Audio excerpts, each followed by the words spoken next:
Oke,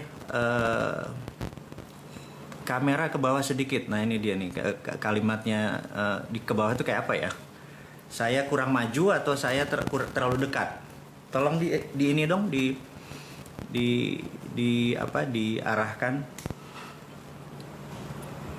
Saya sengaja menyalakan komen-komennya biar kurang mundur sedikit. Good, oke, segini ya. Tapi suaranya cukup jelas kan? Oke. Sekali lagi kita akan mulai, ini jam berapa? 30 detik lagi kita akan mulai. Sebelumnya kita bersiap dulu kepada teman-teman. Saya menyapa dulu di mana di mana posisi Anda, tolong dikasih tahu. Bisakah kita berkomunikasi, misalnya ada yang di luar Indonesia, ada yang di Dubai, siapa tahu Pak, yang ada yang di Australia. Mundur, oke, saya mundur, makanya kejauhan, gue makin kejauhan dan nggak kedengeran lagi suaranya.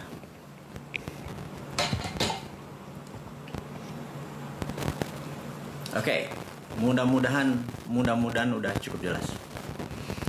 Oke teman-teman, kita akan mulai segera dengan informasi biasa, pengumuman sebelum acara sambil menunggu teman-teman yang akan bergabung. Jadi nomor satu adalah kita sudah menyiapkan program biasa seperti biasa, bahwa buku Road to Billionaire, lalu saya terangkan dulu ya. Road to Billionaire saat ini mungkin adalah produk kita yang high demand, permintaannya banyak, sehingga teman-teman yang mengurusi mungkin agak terlambat merespon. Saya mohon maaf atas nama teman-teman semua. Dan bagi Anda yang mau memesan, ke Mbak Prisna ya, di IG ini akan ada informasinya setelah ini. Juga mengenai buku Bisnis Tidak Seanjing Itu Kawan, ternyata cukup meledak kemarin. Bahwa bisnis itu memerlukan integritas, bisnis itu adalah hal yang mudah. Bisnis yang paling rumit adalah bisnis dengan manusia. Makanya jika Anda ingin sukses berbisnis adalah kurangi jumlah manusia. Karena bisnis itu, sekali lagi, bisnis itu simple, tapi manusia nggak ada yang simple. Dan manusia yang paling nggak simple adalah manusia yang tidak punya integritas, gitu ya. Jadi sengaja hari ini kita pakai Pancasila selesai, karena siapapun yang mau merubah Pancasila dengan sila pertama ketuhanan yang berbudaya, bagi saya mereka tidak berintegritas. Itu jelas pernyataan saya. Dan saya menyatakan dengan sepenuh hati saya, dengan sepenuh kesadaran saya, apapun konsekuensinya, itu adalah pernyataan jujur dari seorang Bosman Sontoloyo ini yang menyatakan bahwa Pancasila sudah selesai. Bagi mereka yang mengacak-ngacak itu, saya menganggap tidak punya integritas, dan nawaitunya saya pertanyakan, benar untuk mencintai negara atau Anda ada niat-niat lain yang akan merugikan bangsa ini. Dan kita akan terus monitor, seluruh bangsa dan negara Indonesia akan terus memonitor langkah Anda. Kemudian terakhir adalah informasi mengenai Siokaya. Siokaya.id dan siokaya.com adalah penting untuk Anda memahami diri Anda. Jadi gini, ada perkataan Michael Jordan yang sangat saya pegang, yaitu talent win the game. Jadi bakat itu memenangkan sebuah pertandingan, tapi teamwork win championship. Jadi kalau kita tahu bahwa untuk sukses kita bisa menggunakan kekuatan bakat atau talent, tapi kalau untuk menang dalam sebuah kompetisi yang panjang atau championship, Anda memerlukan teamwork. Jadi teamwork seperti apa yang Anda butuhkan? Kita tahu bahwa setiap kita punya strength dan weakness, dan tim adalah orang yang mengcover weakness Anda. Misalnya saya adalah orang yang sangat kreatif, saya adalah orang yang otaknya adalah selalu mencipta, kenikmatan saya adalah di dalam mencipta.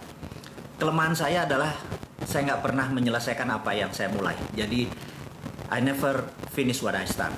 Kalau saya mengerjakan sendiri.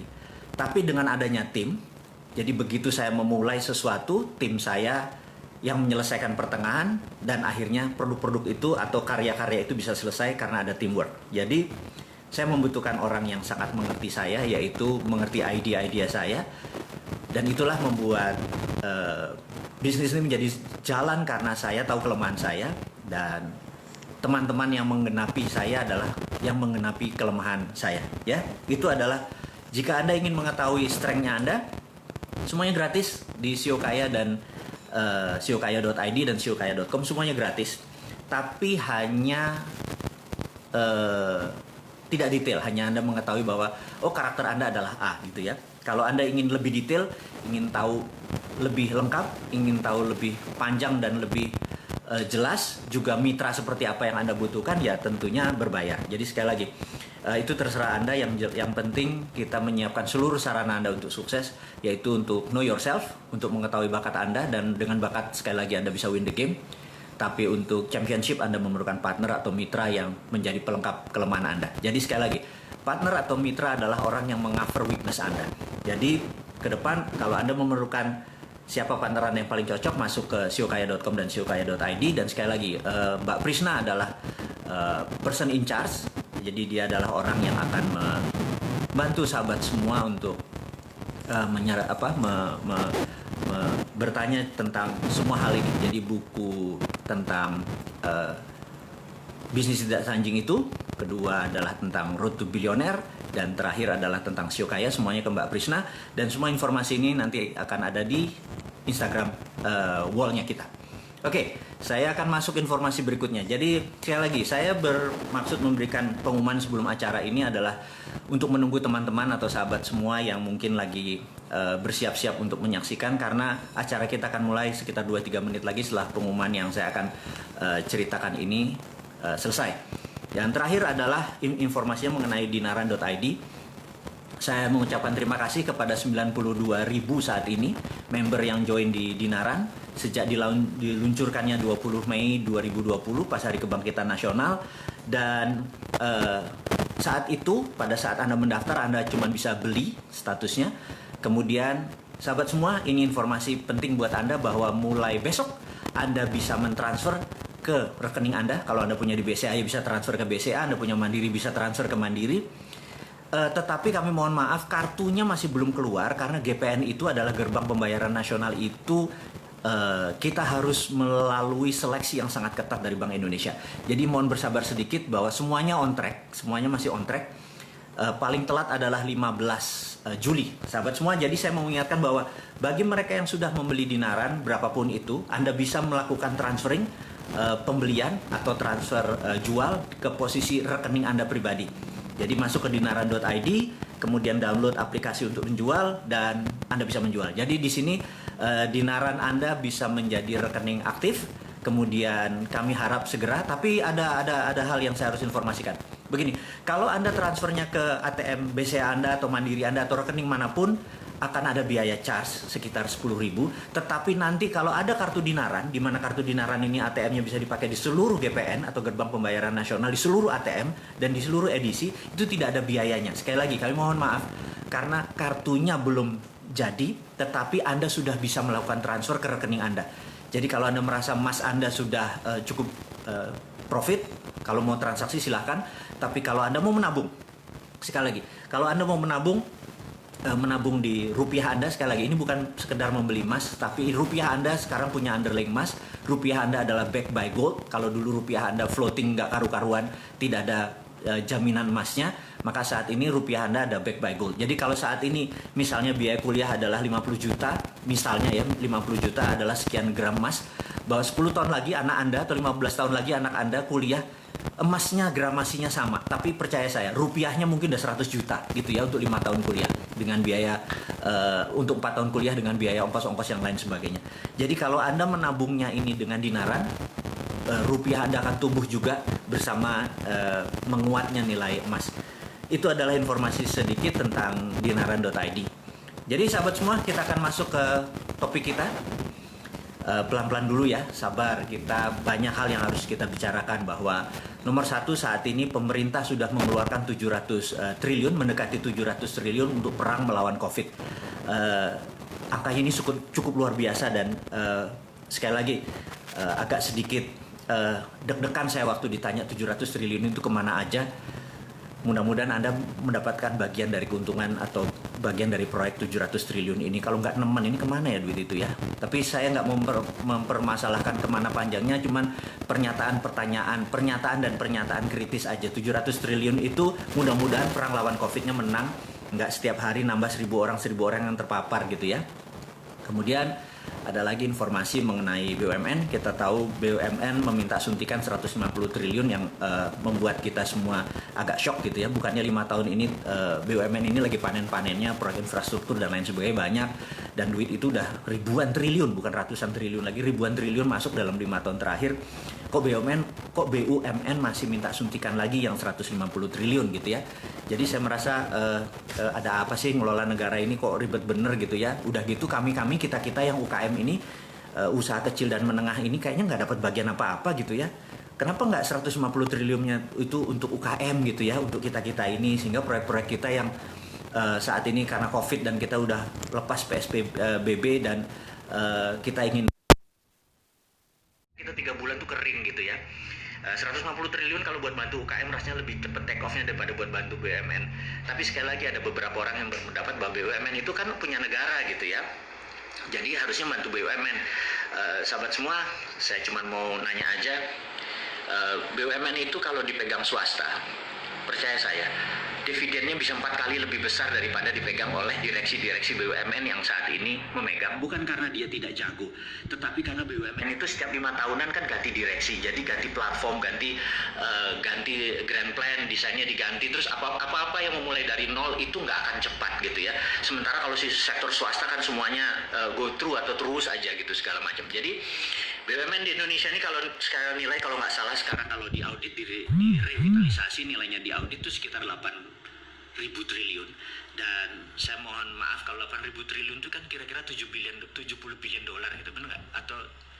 Dan angka itu sebenarnya nggak luar biasa karena GE, General Electric di Amerika, perusahaan-perusahaan di Wall Street atau Alibaba dan lain sebagainya itu asetnya bisa 10 kali dari BUMN, dan tidak menteri loh yang menjadi pemimpinnya, swasta biasa saja gitu, tidak harus menteri, tidak harus ada yang bukain pintu, tidak harus disapa, tidak harus dihormati gitu ya, karena strukturnya birokrasi sekali. Dan keuntungan GE, keuntungan dari Alibaba, keuntungan dari Amazon, keuntungan dari Microsoft dengan nilai yang sama dengan BUMN itu nilainya bisa 4 sampai 5 kali lebih besar dari BUMN. Jadi kesalahannya di sini bukan pada BUMN-nya, kesalahan di sini ada manajemennya. Karena itu saya sangat mengusulkan dari dulu adalah BUMN yang jangan dibawa kementerian, dibawa ke bisnis seperti biasa saja. Jadi tidak ada golden boy, tidak harus dimanja, tidak minta 150 triliun. Tidak minta uang dari APBN, tidak minta uang dari pajak rakyat, kita dipecuti, kita dipajaki, baru bergerak sedikit kena pajak, sekarang online mau kena pajak gitu ya. Terus yang di atas cuma minta duit gitu ya. Saya merasa kita tidak diperhatikan UKM ini. UKM ya sekali lagi, buktinya kalau kita bergerak susah banget, tetapi kalau yang di atas tuh kalau minta duit kayaknya asik banget gitu ya. Dan kita tahu berikutnya itu tentang curhat sedikit tentang BUMN hanya untuk pernyataan-pernyataan kritis. Tapi begini sahabat semua, saya cuma mau mengingatkan bahwa saya dididik dengan alat Jawa, jadi saya mohon maaf kalau banyak sekali terminologi saya menggunakan istilah Jawa, terus pelajaran-pelajaran saya menggunakan pelajaran Jawa, karena mungkin akar budaya saya memang Jawa, jadi sekedar mengingatkan aja. Jadi kalau di kampung saya dulu, mbah saya atau ayah saya yang bukan orang berkedudukan selalu mengingatkan kalau kamu berbuat baik jangan harap pujian, karena wayai ngono gitu ya, ngerti ya? Kalau Anda berbuat baik jangan harap kok aku berbuat baik nggak dapat pujian gitu. Semua orang itu harus berbuat baik, dan berbuat baik jangan harap pujian karena wayai ngono, harusnya memang begitu. Tapi kalau berbuat buruk atau ada orang yang berbuat buruk, Anda harus kamplengi, diingatkan, dan selalu habis ngamplengi harus nyangoni. Ini harus diingat ya, jangan sekedar ngamplengi doang, kamu salah terus nggak nyangoni gitu ya. Anak kita salah misal, kamu salah nak, ini yang benar, jadi abis ngamplengi nyangoni gitu ya. Jangan kayak kritikus di seberang sana gitu, apalagi hater cuman mengkritik doang nggak kasih nyangoni. Jadi bosman penipu, udah sebatas itu gitu ya, nggak nyangoni. Yang benar tuh kamu nggak nipu gini gitu, nggak ada tuh. Itu terlihat makomnya memang bukan makom orang manusia normal gitu, makomnya memang di bawah. Jadi manusia normal itu kalau benar tidak harap pujian karena wae ngono, kalau salah kita terima kita terima di kamplengi atau kita ngamplengi, kewajiban kita, tapi kita harus nyangoni atau memberikan nasihat atau solusinya. Jadi kalau kita ngamplengi pemerintah, BUMN ini begini loh, ngamplengi, tapi terus kita nyangoni, cara nyangoninya lepas BUMN keluar dari perusahaan BUMN keluar dari kementerian sehingga BUMN menjadi perusahaan biasa seperti Temasek atau Kasana, sehingga dia adalah big corporation. Jadi lebih lincah, nggak pakai APBN, nggak harus diintervensi sama pemerintah atau pejabat atau koruptor-koruptor di gedung kura-kura. Saya juga heran kenapa DPR pusat itu gedungnya kura-kura ya, gerakannya jadi males gitu ya. Oke, ini gosip lagi. Baik. Kemudian saat ini dana kas negara sangat tipis karena kemarin waktu harusnya pajak didapat di bulan Maret, diges dan lain sebagainya. Negara dalam keadaan berat. Kita harus tolong, sekali lagi, negara dalam keadaan berat. Pak Jokowi yang hari ini ulang tahun juga pasti lagi gemeteran karena beliau juga tidak mudah mengelola negara ini karena banyak sekali intrik-intrik ya. Seperti ada sekelompok orang yang ingin menggantikan istilah Pancasila menjadi satu sila. Saya nggak ngerti kenapa Pancasila. Pancasila itu adalah darlingnya dunia. Pancasila itu hanya dimiliki bangsa besar. Bayangin, 5 hal besar Pancasila tuh gabungkan. Pancasila itu kalau dalam bahasa Inggris, kita Pancasila memang bahasa Indonesia. Kalau di bahasa Inggris sila pertama adalah believe in God. Percaya dengan Gusti Allah, percaya dengan Allah, percaya dengan kekuatan Sang Maha Tunggal tadi. Kedua, humanity, kemanusiaan ya kan, humanity. Ketiga, nationality. Kita ini bukan globalis. Globalis tuh oportunis itu yang menyatakan bahwa dunianya ada seperti ini. Enggak, kita nationality itu 3. Keempat adalah demokrasi, kita bermusyawarah. Demokrasi itu adalah akar bangsa kita. Kemudian kelima adalah social justice. Jadi kelima hal itu ada semua di Pancasila. Dan kalau itu dijalankan, semua bangsa ngeri. Amerika, Cina yang dibangga-banggakan sama beberapa pejabat di Indonesia ini ngeri kalau Pancasila itu dijalankan. Makanya untuk menggembosi bangsa Indonesia, 5 sila itu dibubarin aja jadi gotong royong gitu ya. Saya bilang ini gila, saya bilang kayak gitu. Dan sekali lagi, Pancasila sudah selesai. Darah saya langsung naik, tensi saya naik langsung. Saya harus minum beberapa obat untuk menenangkan diri. Obatnya sih sebenarnya zikir ya. Jadi saya sekedar mengingatkan sekali lagi sahabat semua bahwa jangan pernah men-challenge bangsa ini dengan merubah Pancasila. Pancasila batang tubuh adalah pondasi kita, selesai. Jadi kita nggak usah bicara lagi. Apapun Anda bicara Pancasila, mau itu dibilang kebinekaan kayak apa segala macam, stop. Jangan bicara Pancasila. Pancasila udah selesai. Pancasila tinggal dipraktekkan. Sekali lagi saya ingatkan, dunia ini ngeri kalau Pancasila itu dipakai. Mulai dari sila pertama sampai sila terakhir, kalau dipakai secara rinci, nasionalismenya, kemanusiaannya, believe in God, percaya pada Allah, kemudian demokrasinya dan social justice, di mana keadilan sosial bagi seluruh rakyat Indonesia dan dunia dipegang oleh Indonesia, Indonesia akan menjadi negara yang besar. Jadi sekali lagi, banyak negara yang ngeri dengan Pancasila, terbaik adalah ideologi tersebut dihilangkan. Tapi sekali lagi, saya secara aku pribadi, saya di garda terdepan untuk mempertahankan Pancasila dengan satu kalimat, stop bicara Pancasila. Apapun itu, entah nanti dia ganti nama, kalau RUU HIP nanti diganti nama, itu akal-akalan aja. Kita harus mengingatkan negara, selesai. Mengingatkan pemerintah, selesai. Mengingatkan DPR, selesai. Gitu ya. Kita nggak bicara lagi tentang Pancasila. Pancasila sudah selesai. Gitu. Nah, kemudian sahabat semua, siapa di sini dari semua sahabat saya yang ingin Indonesia seperti Dubai? Anda tahu, Anda boleh cek sekarang di YouTube, lihat Dubai 40 tahun yang lalu. Dia cuman gurun rata gitu ya. Kemudian kenapa Dubai saat ini bisa segitu besar dalam 40 tahun? Anda gampang deh, Anda di YouTube kan pada saat ini kita lagi banyak waktu cukup untuk melihat YouTube. Lihat deh rumah-rumah di YouTube. Rumah-rumah di Dubai, rumah-rumah mewah yang ada di di wilayah Dubai tadi, dan itu terjadi kurang dari 40 tahun. Gedung-gedungnya, sarananya, dia membangun demikian dahsyat dan makmur seluruh rakyat. Apa yang dilakukan? Anda pasti bingung, mau diapain? Kok bisa? Kemudian Uni Emirat Arab, ya, mau ke Qatar, atau ke Cina deh. Anda kalau tahun 90-an ke Cina, sama Cimahi aja gedean Cimahi. Anda tahun 90-an ke Cina, Bogor mau jauh, Bogor lebih gede gitu ya. Tahun 90-an. Tapi 2015 ke atas Anda ke Cina, ke Tiongkok sana, Anda bingung.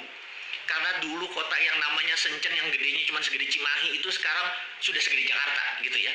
Kok bisa dalam 20 tahun China membangun negaranya segitu besar? Jadi ada 3 negara yang kita mau diskusi kali ini. Dubai, Uni Emirat Arab, dan Tiongkok. Jadi yang 2 hal dulu yang saya mau diskusikan. Jadi Dubai menggunakan SWF atau Sovereign Wealth Fund. Sovereign adalah kedaulatan. Uni Emirat Arab UAE pakai Sovereign Wealth Fund gitu ya. Dan langkah ini ditiru oleh Saudi Arabia. Saya ingin mengingatkan bahwa untuk membuat bangsa ini besar, saat ini kita tahu Pak Jokowi masih punya 4 tahun lagi, dan ini kesempatan untuk menggunakan kekuatan Sovereign Wealth Fund. Saya tahu bahwa banyak sekali pejabat yang ngeri kalau SWF ini dipakai. Ngeri karena Amerika mendadak jadi takluk sementara dia mengiblat ke Amerika. Ngeri karena Cina nanti takluk dengan Indonesia sementara dia mengiblat ke Cina. Sementara followernya Bosman dan saya secara pribadi mengingatkan, fuck Amerika, fuck Tiongkok. Jelas ya kalimatnya ya. Kita harus bangga dengan bangsa Indonesia dan kita berangkat dengan Sovereign Wealth Fund. Bagaimana itu? Saya mau ceritakan sedikit. Sovereign Wealth Fund adalah menggunakan kekuatan sovereign. Apa yang sovereign kekuatan nasional kita? Kita lompat sebentar. Saudi Arabia tahun 2030, rencananya tahun 2030, tapi kayaknya akan dimajukan ke tahun 2022. Saudi Arabia tahu bahwa cadangan minyaknya dan cadangan gasnya akan musnah 40 tahun dari sekarang. Jadi apa yang terjadi kalau Saudi minyaknya habis, sementara Saudi Arabia adalah mendapatkan uangnya dari petrodolar alias petroleumnya menghasilkan dolar. Jadi dia adalah negara yang disebut petrodolar country. Sahabat semua, jadi begitu cadangan minyak dan gasnya habis, negara tersebut bisa menjadi negara paria atau negara gagal, fail state atau negara setengah gagal. Paria ya, fail state, terus ada negara gagal. Nah, ingat Nauru. Nauru adalah sebuah negara, mulai kalau sahabat Bosman ini kalau ditanya Nauru kepalanya mendarat di mana tuh Nauru gitu ya. Nauru itu ada di Polinesia, jadi di sahabat kita ada 5 provinsi seperti Ambon, Flores, kemudian Papua, itu adalah dari Melanesia gitu ya. Ujung Melanesia ada sebuah negara namanya Nauru. Nauru itu penghasil P2O5. P2O5 adalah fosfat. Sangat kaya. Dan Amerika, ya ini kurang ajarnya Amerika, itu mengeksploitir fosfat. Tapi negara tersebut begitu dieksploitir, mereka datang dolar begitu banyaknya. Apa yang terjadi begitu tahun 90-an kemarin, P2O5-nya, fosfatnya habis. Negara itu miskin, nggak punya apa-apa. Sekarang dia cuma hidup dari pariwisata. Itulah mengapa sumber daya alam di Indonesia, saya teriak-teriak begitu RUU Undang-Undang Minerba RUU menjadi Undang-Undang Minerba. Saya teriak-teriak tapi nggak ada satupun, karena saking bernegaranya. Itu mungkin kurang terlalu dalam, itu udah saya ngomong lewat video saya ngomong lewat IG ini. Jadi begini, kita menghasilkan nikel, yes, dan nikel Indonesia itu punya hal yang luar biasa. Jadi kita tahu ada Li atau lithium. Lithium itu nggak ada tambangnya. Lithium itu adalah produk ikutan. Jadi sewaktu kita menjual nikel, yang dibeli cuma nikel, yang dibayar cuma nikelnya, lithiumnya menjadi produk ikutan yang tidak dibayar. Saya teriak, harusnya kan konten yang dibayar. Kemudian kita tahu bahwa nikel di Indonesia itu juga ada feronya atau disebut ferronikel, tapi feronya, besinya nggak dibayar, Fe-nya. Jadi dibayar cuma Ni-nya doang, nikelnya doang. Harusnya yang dibayar adalah kontennya, feronya, nikelnya, lithiumnya. Tapi sekali lagi, karena mungkin sekali lagi bernegaranya masih kurang paham, masih nggak terlalu banyak mengerti tentang dunia tambang. Jadi begitu nikelnya diangkat, ya udah kita dapat untung dari pajak dari nikel. Dan pabrik di Konawe, pabrik di saya meragukan bahwa itu bisa memisahkan nikelnya dari ferro atau memisahkan nikelnya dari litiumnya. Jadi sahabat semua, mohon maaf saya minta ulangi lagi. Suara saya masih jelas ya? Tolong jempolnya, karena saya agak sedikit. Oke, terima kasih. Jadi sahabat semua, kita sudah buat kesalahan waktu Freeport. Ya mungkin ini senior-senior kita, bapak-bapak kita yang usianya sekarang udah 80-70 tahun, buat kesalahan yaitu Freeport yang dibayar cuma kopernya saja. Padahal koper konsentrat tadi kalau dimasukkan smelter ada goldnya, ada platinumnya, ada uraniumnya, dan itu kita tidak ada untungnya karena yang dibayar cuma koper konsentrat. Saya pikir udahlah, kegoblokan ini jangan diulang lagi. Sekarang nikelnya, ferronya nggak dibayar, litiumnya nggak dibayar. Saya bukan anti pemerintah, saya cuman perbuatan yang merugikan bangsa dan negara, saya cuma mau bunyi. Jadi ke depan ferronya harus dibayar juga, litiumnya harus dibayar juga. Jadi waktu pabrik dibangun itu, saya minta, itu kan pabrik nikel, apakah nikel doang yang dijual, dikirim? Enggak, litiumnya keangkut, nggak dibayar gitu ya. Jadi sekali lagi, itu adalah sovereign kita atau natural resources, aset kita yang kebuang. Itu padahal kalau saya berhentikan itu, tidak usah nambang, mendingan jadi SWF. Nah, saya harus menerangkan SWF ini sekali lagi ya. Mohon sabar di dalam berbicara dengan bosman ini karena suka lompat-lompat demi pelajarannya dapat. Karena saya tahu teman-teman atau sahabat semua kadang-kadang buku kurang sempat dibaca, pelajarannya sudah cukup sibuk dengan ngurusi kehidupan. Biar saya aja deh yang baca, saya terjemahkan dengan bahasa sederhana, bahasa populis. Kembali lagi, jadi Saudi nggak mau seperti Nauru. Kalau jadi seperti Nauru, negaranya bangkrut, apa yang terjadi gitu.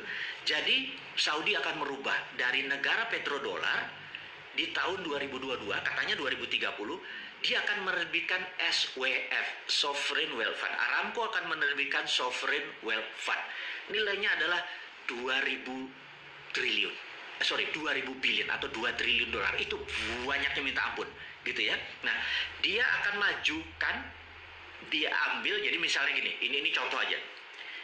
Cadangan dia nilainya 5.000 gitu ya, triliun, yang 2.000 diambil duluan. Untuk apa diambil duluan? Dia akan membuat Saudi menjadi negara yang disebut service country, negara jasa. Negara jasa itu seperti apa? Negara jasa itu adalah negara yang melayani sektor non-fisik, jadi jasa keuangan, jasa pariwisata, jasa. Dan property country, jadi dia akan membangun properti karena dia tahu minyak mungkin hanya 40 tahun lagi, tetapi yang namanya tamu Allah sampai akhir zaman masih ada. Jadi dia merubah corporate action country-nya dari petrodolar menjadi melayani tamu Allah yang tadinya Ka'bah dan sekitarnya hanya bisa menerima 2 juta sampai 3 juta, sekarang mungkin bisa 10 juta. Sarananya dibesarin. Itu dengan tamu Allah tadi, dia bisa tetap kaya sampai akhir zaman gitu ya. Nah, itu yang kita sebut sovereign wealth fund-nya diambil untuk merubah country action-nya. Nah, kita juga sama. Dubai, dia tahu sumber minyak dia juga ada limitnya. Kalau digali, modal 10, jual 20, untung 10, itu surplus. Kemudian dia membangun Dubai, nggak kelar dalam 40 tahun. Apa yang dilakukan? Sama, dia terbitin SWF juga, gitu ya, diterbitin SWF juga, sovereign wealth fund. Dia forward, diambil lah. Di tahun 90-an diambil ke depan. Itulah yang dia buat bangun Dubai menjadi hub dari Timur Tengah. Jadi hub. Jadi kalau kita mau ke Italia, kita mendarat dulu di Dubai. Kita mau ke Amsterdam, diarahkan mendarat di Dubai. Dia menjadi hub country gitu ya. Secara financial, keuangan di sana dibangun oleh pemerintah Dubai, secara sarana disiapkan, dan itu semua diambil forward. Nah, sekarang Indonesia bagaimana? katakanlah kita punya nikel kita diaudit, nikel 1 Indonesia diaudit, katakanlah nikel kita ternyata semuanya tuh adalah 5 triliun dolar atau 5.000 billion, ternyata gitu ya, ternyata 5.000 billion. Kita ambil 2.000 billion. 2.000 billion itu 10 kali APBN nasional. Lebih kali ya, 15 kali APBN nasional. Jadi kayak APBN Indonesia ini yang memeras pajak keringat rakyat ini, tanpa rakyat bayar pajak diambil semua. Berarti kita dapat duit 15 kali dari APBN. Bayangin ya, di forward. Tapi 20% cadangan nikel kita diterbitkan yang namanya sovereign wealth fund. Siapa yang beli? Gitu ya, siapa yang beli? Misalnya Singapura mungkin beli nggak? Mungkin. Singapura gimana belinya? Karena kan dia nggak punya natural resources. Negara Singapura tidak punya natural resources, sumber daya alam. Jadi dengan membeli sovereign wealth fund Indonesia, dia memiliki sovereign wealth fund juga. Sovereign wealth, bukan fund ya. Sovereign wealth, dia mempunyai kekayaan nasional. Jadi yang tadi, nikel tadi diambil sama dia. Kita mendapat uang dari Singapura tadi, di forward kita membangun. Jadi kalau bisa cadangan nasional kita nih jangan digali buat anak cucu kita. Karena kalau sekarang digali ya cuman untung dari jadi komoditi, bukan jadi aset. Sekali lagi ini nanti saya bilang, komoditi itu jadi dagang, jadi market. Tapi kalau menjadi aset itu nilainya jadi lebih besar. Oke, saya lanjutkan ya. Lalu Singapura memiliki sovereign wealth tadi. Untuk apa Singapura? Untuk printing money Singapura dolarnya gitu ya. Oke, sebagai contoh lagi. Jadi bisa nggak SWF kita ini dibeli Bank Indonesia dengan printing money? Bisa. Jadi kita katakanlah perlu 11.000 triliun yang sekarang ada di tangannya pemimpin kita ini. Printing money aja di Bank Indonesia, dengan BF-nya tadi dibeli oleh Bank Indonesia, printing money aja. Jadi money-nya ada underlaying-nya. Kita bicara masih nikel ya, sementara kita punya palladium, kita punya osmium, kita punya tantalum, kita punya platinum, kita punya uranium, kita punya segalanya. Mungkin ada 130 unsur di tabel periodik dulu yang kita waktu SMA diajarin hari libur nanti kita rebus kubis Prancis HLI. Anda ingat ya pelajaran itu ya, kalau lupa Anda pasti bukan anak IPA gitu ya. Jadi itu semua ada kali 130 unsur di Indonesia ini. Di tabel periodik itu ada, masing-masing diaudit. Itu adalah sovereign wealth kita. Itu adalah national resources aset kita. Itu adalah harta yang sampai akhir zaman masih bisa kita kelola. Tapi sekali lagi kita harus punya grand plan. Uang yang tadi, yang 15 kali dari APBN tadi mau diapain gitu ya. Itu harus masuk sektor produktif. Misalnya anak-anak mudanya sekarang, kita nggak mau pakai Google lagi, kita nggak mau pakai Amazon lagi, kita nggak mau pakai Facebook lagi, kita nggak mau pakai Twitter lagi, kita nggak mau pakai Instagram lagi. Kita buat Instagram Indonesia, kita buat Twitter Indonesia. Modal itu anak-anak putra bangsa itu, sehingga kita tidak bergantung pada alat-alat yang dari negara tersebut. Kita beli satelit, jadi terus kita bangun teknologi kita. Itu semua bisa dengan grand plan seperti begitu. Dalam 5 tahun kita lebih gede dari Dubai, kita lebih gede dari Cina, kita lebih gede dari Amerika. Inilah yang membuat saya kadang-kadang, ya Allah, ngapain sih ngutang lagi gitu ya? Ngapain sih lu nggak melihat aset? Diamond itu nggak jauh, diamond itu ada di sekeliling kita gitu. Dan inilah yang sekedar kita mengingatkan bahwa dengan SWF, dengan Sovereign Wealth Fund, negara ini nggak berhutang, negara ini berdaulat, negara ini punya grand plan. Apa mentang-mentang sejak kita menggunakan Undang-Undang 2002 kita nggak punya GBHN, garis besar haluan negara kita nggak ada, sehingga kita nggak tahu mau kemana, cuma ngabisin anggaran. Nggak ngono ngelola negara. Kalau kayak gitu mah nggak usah sekolah tinggi-tinggi, nggak usah gaul tinggi-tinggi. Semua orang jadi bisa. Nggak sesederhana itu mengelola negara, Cuk. Jadi sekali lagi, saya cuma mengingatkan bahwa mengelola negara itu simpel kalau kita sederhanakan. Tapi kalau kita serba takut IMF lah, takut obor Cina lah, takut Xi Jinping lah, takut Trump lah. Gila ya, yang ditakuti ya Allah satu, itu aja. Nanti di akhirat lu ditanya, itu aja ditakuti. Susahnya minta ampun. Aduh, kok banyak bener hidup ini ditakut-takuti ya.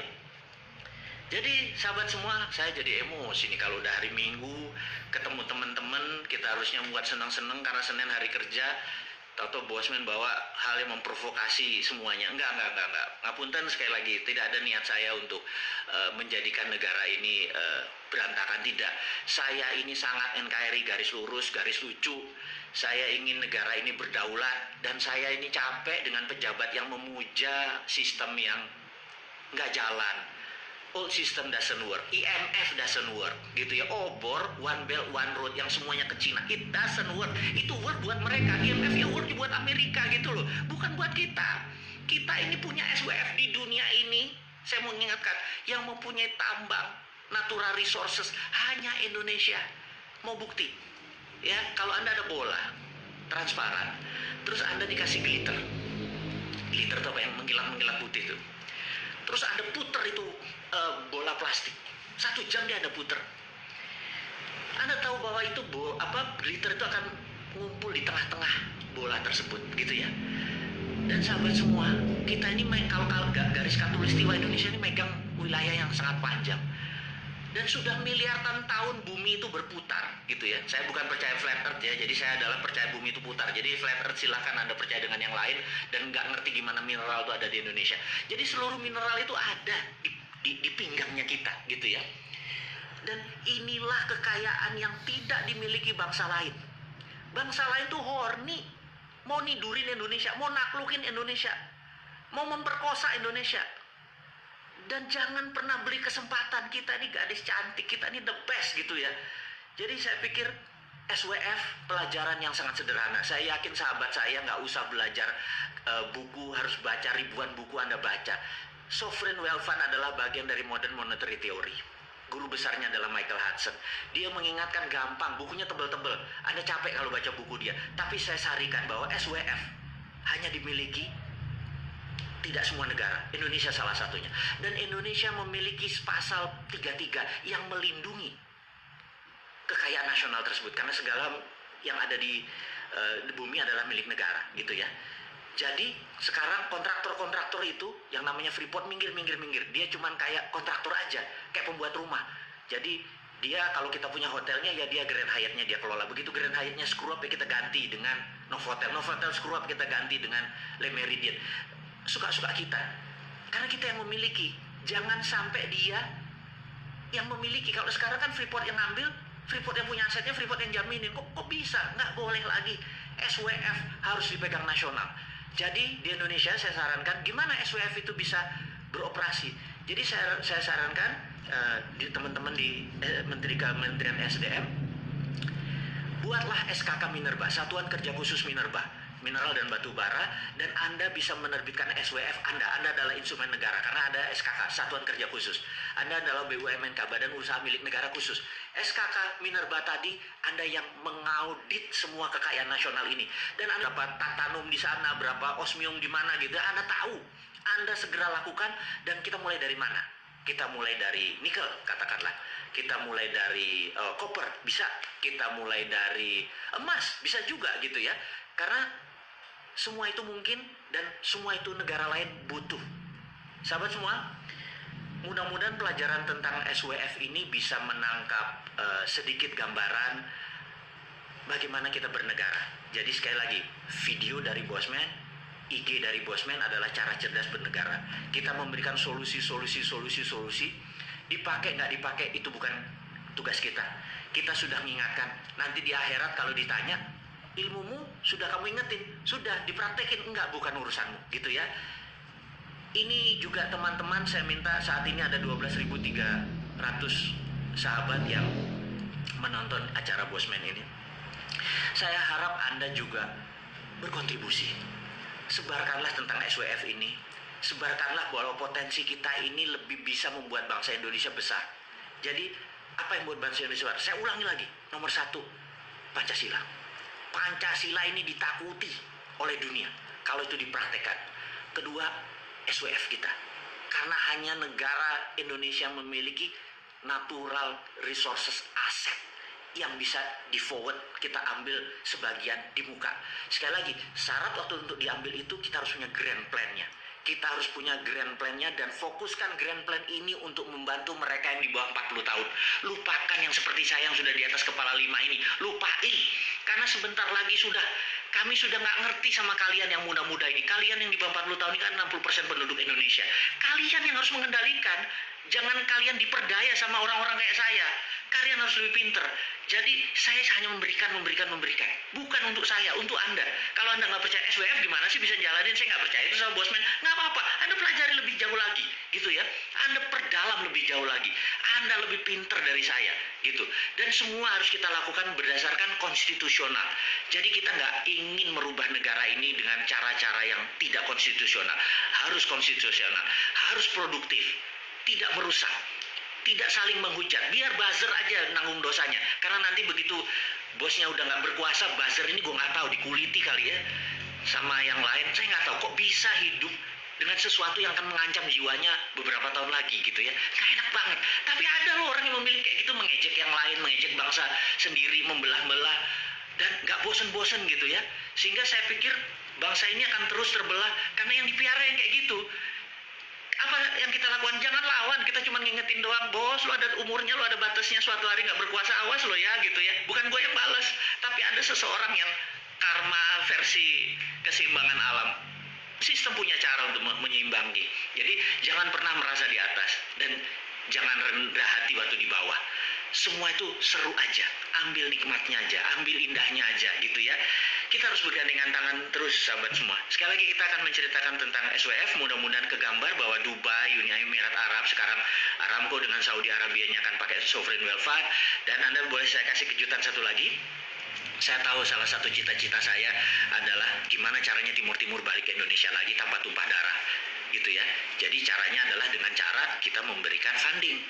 Kita berikan seperti Cina kayak ke kita, proyek kita biayai, semua kita biayai, sampai mereka tergantung sama kita, mereka jadi pasrah sama kita, akhirnya mereka udah deh balik lagi ke Indonesia tercinta gitu ya. Dan cara-cara ini sebenarnya cara nyemoni, cara nyindir bahwa kita adalah kayak perpanjangan tangan sebuah negara. Saya nggak sebut negaranya karena nanti disangka saya memprovokasi. Tapi saya memberi contoh aja. Kalau saya punya sovereign wealth fund tadi, kita kasih Timur Timur, kita kasih Timur Timur, akhirnya Timur Timur menyatu kembali dan tanpa tumpah darah tentunya.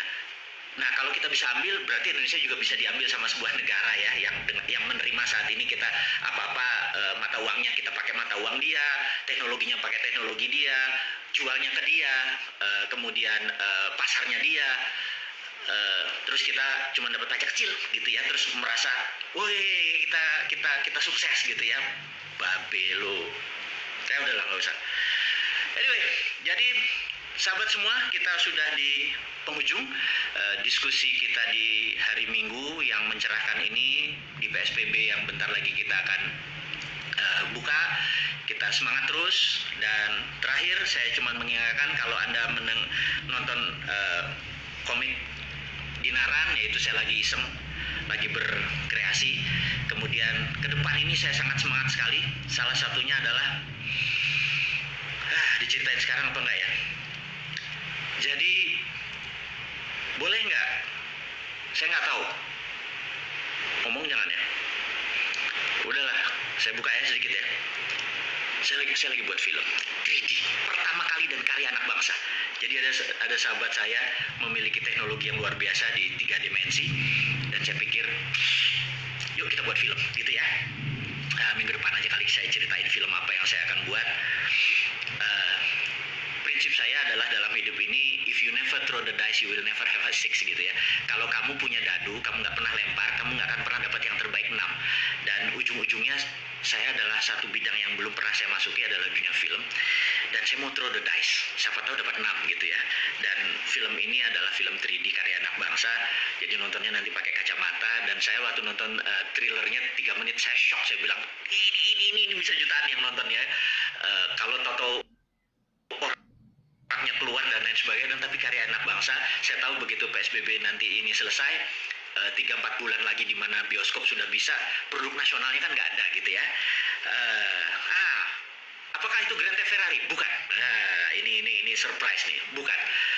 Sahabat semua, kita rangkum pertemuan hari ini adalah kita mengingatkan bahwa BUMN kalau bisa membenahi dirinya untuk lebih agresif, kemudian 700 triliun yang saat ini berperang melawan COVID, semoga bermanfaat dan bisa dijelaskan kemana aja tuh duitnya gitu ya. kemudian kas negara yang saat ini sedikit sekali, tinggal 400 triliun, mudah-mudahan bisa dibantu dengan pajak. Kemudian kita menyarankan, tadi sudah kita ngampleng-ngamplengin, kita nyangoni dengan SWF. Mudah-mudahan dengan SWF kita, sovereign wealth fund, kita menjadi negara berdaulat, negara yang bisa membuat Amerika dan Cina menjadi kayak anak-anak gitu ya. Dan saya pikir akhirul kalam dari saya, terima kasih buat waktunya, sudah sama-sama bersama saya selama 40 menit. Sukses buat Anda semua. Dan sekali lagi, kita Pancasila sudah selesai. Kalau Anda mau beli baju ini, hubungi Mbak Vita, juga nanti ada di Instagram sebagai informasi. Terima kasih sekali lagi sahabat semua. Wassalamualaikum warahmatullahi wabarakatuh.